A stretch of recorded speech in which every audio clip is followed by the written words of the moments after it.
सबैजनालाई नमस्कार। तपाईहरुलाई सिभिल ज्ञान केन्द्रमा स्वागत छ। आज हामी ब्याचलर इन सिभिल इन्जिनियरिङ अन्तर्गत ट्रान्सपोर्टेसन फर्स्ट र सिटिबिटी अन्तर्गत हाइवे इन्जिनियरिङमा पढ्नुपर्ने एक्स्ट्रा वाइडनिङ भन्ने टपिक लिएर आएका छौँ। यसको आज हामी डेरिभेसन प्लस यो भनेको के हो, यसको कन्सेप्ट र यसको डेफिनेसन, यसको टाइप्सहरू आज सरसर्ती बुझ्ने कोसिस गर्दैछौँ। सबैभन्दा सुरुमा एक्स्ट्रा वाइडनिङ भनेको के हो त्यो बुझ्नतिर लागौँ, जसले गर्दा हामीले गर्ने डेरिभेसनहरू र यसको कन्सेप्ट अलिकति भए पनि क्लियर गर्न सकियोस्। हामीले एउटा कुरा के ख्याल गरेका हुन्छौँ र ख्याल नगरेको भए अब चाहिँ ख्याल गर्नुपर्ने भयो है। जस्तै एउटा कुनै एउटा यसरी घुम्टी बाटो छ, अर्थात् कुनै एउटा कर्भ, होरिजेन्टल कर्भ छ अथवा घुम्टी बाटो छ भन्ने बुझौँ। एउटा हाम्रो यसमा गाडी छ, गाडी जसका चाहिँ चारवटा पाङ्ग्रा छन्।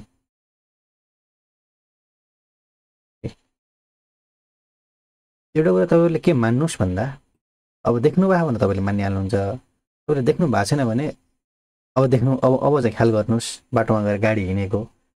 र अहिले चाहिँ के मान्नुहोस् भन्दाखेरि त्यो अगाडिको पाङ्ग्रा जहाँबाट हिँड्छ नि, अगाडिको पाङ्ग्रा यसरी हिँड्यो, यसरी हिँडेर यहाँ पुग्यो। त्यो पछाडिको पाङ्ग्राले पनि यही बाटो हिँडेर यसरी अगाडिको पाङ्ग्रा जहाँ हिँड्यो, अगाडिको पाङ्ग्रा यहाँ पुग्यो त्यो मानौँ गाडीको है, यो बाटो हिँड्दै हिँड्दै गएर अगाडिको पाङ्ग्रा यहाँ पुग्यो भनेपछि पछाडिको पाङ्ग्राले चाहिँ मैले रातो जुन लाइनले देखाइरहेको छु यही बाटो हिँड्छ भन्ने छैन कि, यसको पछाडिको पाङ्ग्राको छुट्टै बाटो हुन्छ भन्न खोज्छ। अगाडिको पाङ्ग्रा जहाँबाट हिँड्यो पछाडिको पाङ्ग्रा पनि त्यहीँबाट हिँड्छ भन्ने छैन। अब पछाडिको पाङ्ग्रा चाहिँ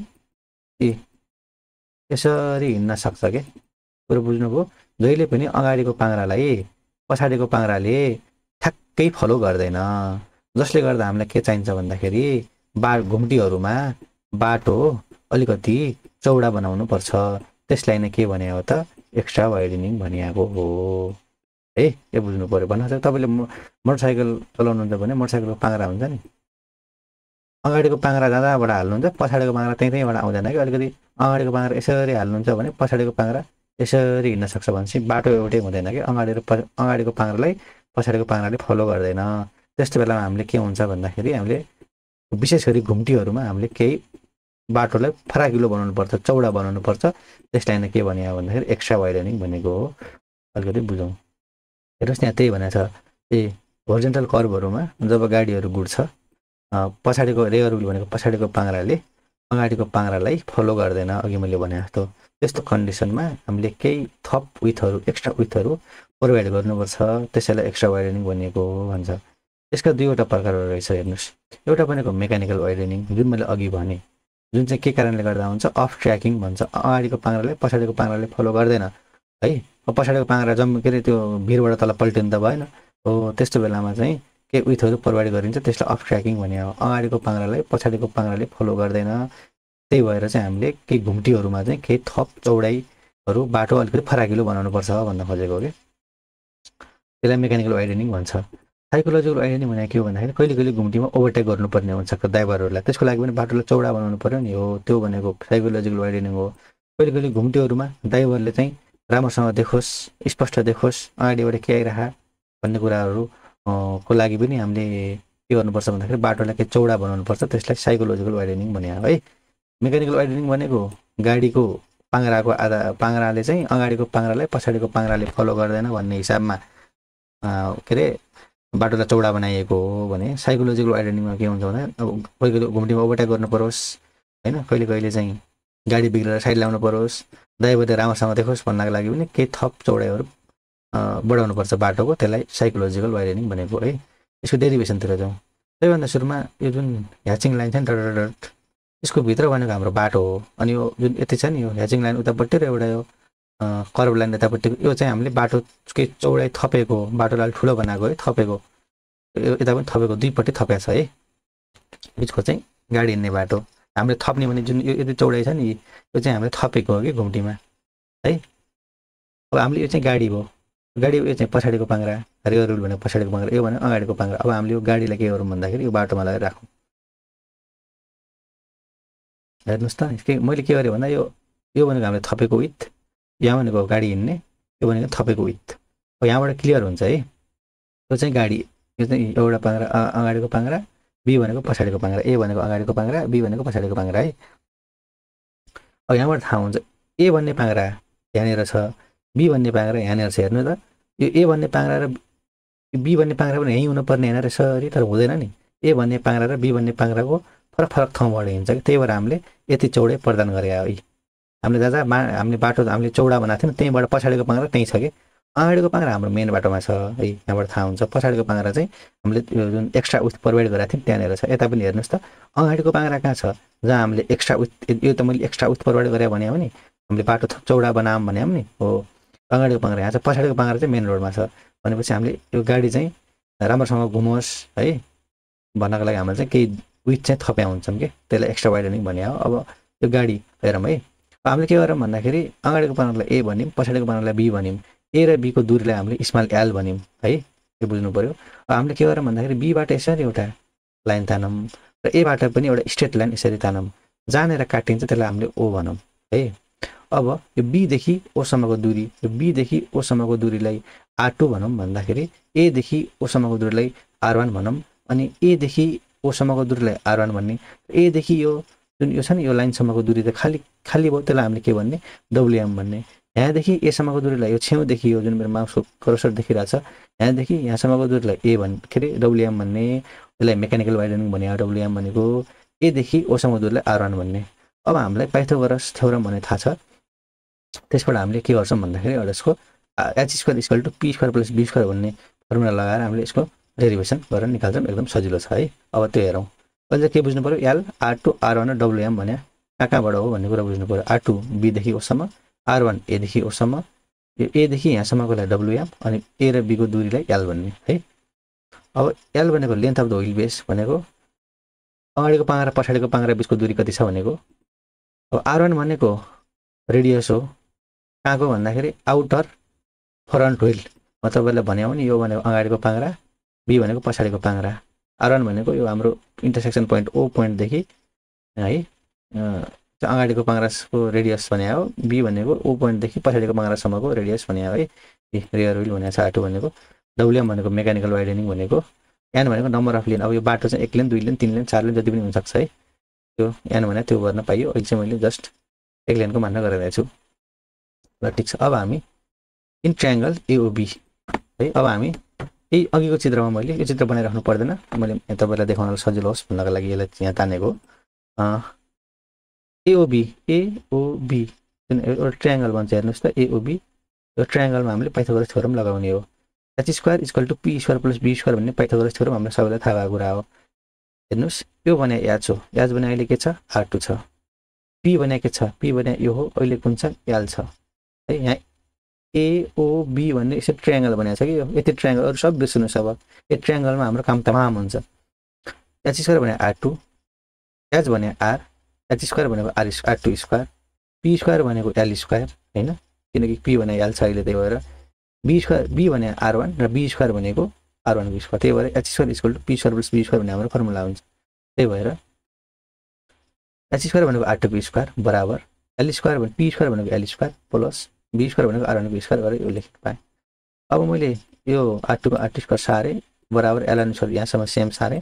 R1 भने मैले के लेख्न पाउँछु भन्दाखेरि, अब बुझ्नुहोस् है, यहाँदेखि यहाँसम्म है, बी कहाँदेखि सुरु भयो, बी भनेको यो बाहिरको लाइन भने ए बी त हो नि होइन, ए भनेको भित्रको लाइन हो, हेर्नु न यो डटको भित्र, यो अर्को भनेको बाहिर, यो बीदेखि ओसम्मको दूरीलाई R2 भने हो। R1 भने कहाँ हो, R1 भनेको यहाँ बाहिरको लाइनदेखि ओसम्मको दूरीलाई R2 भन्ने, र भित्रको यो ए भनेको भित्रको डट लाइन त हो, यो एदेखि ओसम्मको दूरीलाई R1 भन्ने है। R1 भने मैले के लेख्न पाउँछु भन्दाखेरि, हेर्नु है, यहाँदेखि यो मैले जुन देखाइरहेको छु यहाँदेखि सर्लक्क ओसम्मको दूरीलाई के भन्ने R2 भन्ने, अर्थात् यो बाहिरको लाइनदेखि यो जुन मैले देखाइरहेको छु यहाँदेखि यो ओसम्मको दूरीलाई के भन्ने R2 भन्ने। यो R2 बाट WM घटाइसकेपछि R1 आउन र आउँछ त भन्न खोजेको। हेर्नुहोस् है, यो सर्लक्क यहाँदेखि यहाँसम्म यो ओदेखि यो बाहिरको लाइनसम्म R2 छ भने र एदेखि यो बाहिरको लाइनसम्म WM छ भने, यो टोटलबाट एदेखि यति घटाइसकेपछि त R1 आउन र आउँछ नि हो, त्यही गरेको यहाँ R1 को ठाउँमा मैले के लेख्छु भन्दाखेरि, सर्लक्क कति छ यहाँदेखि यहाँसम्म भने R2 छ, किन भन्दाखेरि यो बाहिरदेखि ओसम्मको दूरी, अर्थात् यो बाहिरदेखि ओसम्मको दूरी R2 छ, R2 बाट यति WM घटाइसकेपछि R1 आउन र आउँछ त्यही गरेको है स्क्वायरको स्क्वायर है यसमा हामीले के गर्छौँ भन्दा सबै सेम गर्छौँ यसमा a - b को होल स्क्वायरको फर्मुला लाउँछौँ जस्तै R2 स्क्वायरको R2 स्क्वायर L स्क्वायरको L स्क्वायर अनि यो a square R2 square minus 2a भनेको R2 b भनेको WM हैन अनि प्लस b स्क्वायर भनेको WM स्क्वायर a - b को होल स्क्वायरको फर्मुला लगाएर यो भयो त्यसपछि यो R2 स्क्वायर र यो R2 स्क्वायर काट्यो र अरु मैले जेको थिए सार्दिए यहाँ काटिसकेपछि 0 बच्यो है 0 बराबर L स्क्वायर यो पनि काटिसक्यो त्यसपछि minus 2R2 WM plus WM square भइहाल्यो है यो त्यको भइहाल्यो अब मैले के गर्छु भन्दाखेरि L स्क्वायरलाई एकापट्टि र बाँकी अरुलाई अर्कोपट्टि बनाइदिन्छु हेर्नुस् त यो माइनस 2R2 WM बराबर भन्दा अगाडि जाँदा के हुन्छ प्लस 2R2 WM हुन्छ त्यही भएर प्लस 2R2 WM भइहाल्यो प्लस WM स्क्वायर अगाडि जाँदा के हुन्छ माइनस WM स्क्वायर भइहाल्यो अनि L स्क्वायरको L स्क्वायर भइहाल्यो के गर्नु परेन अब मैले के गर्छु भन्दा यहाँबाट WM कमन ल्याउँछु WM कमन लिइसकेपछि के बच्छ यहाँ 2R2 माइनस WM बच्छ है किनकि WM स्क्वायर थियो एउटा WM कमन लिइसकेपछि WM बच्यो L स्क्वायरको L स्क्वायर भइहाल्यो अब मैले यहाँ के गर्छु WM को भ्यालु निकाल्छु WM को भ्यालु निकाल्न सजिलो छ WM बराबर L स्क्वायरको L स्क्वायर यो के गर्न जान्छ भाग गर्न जान्छ किनकि यहाँ बीचमा गुणान्छ त्यही भएर L square upon 2R2 minus WM हुने भयो बुझियो होला WM को WM लाई एक्लै बनाउने L स्क्वायर डिभाइड बाइ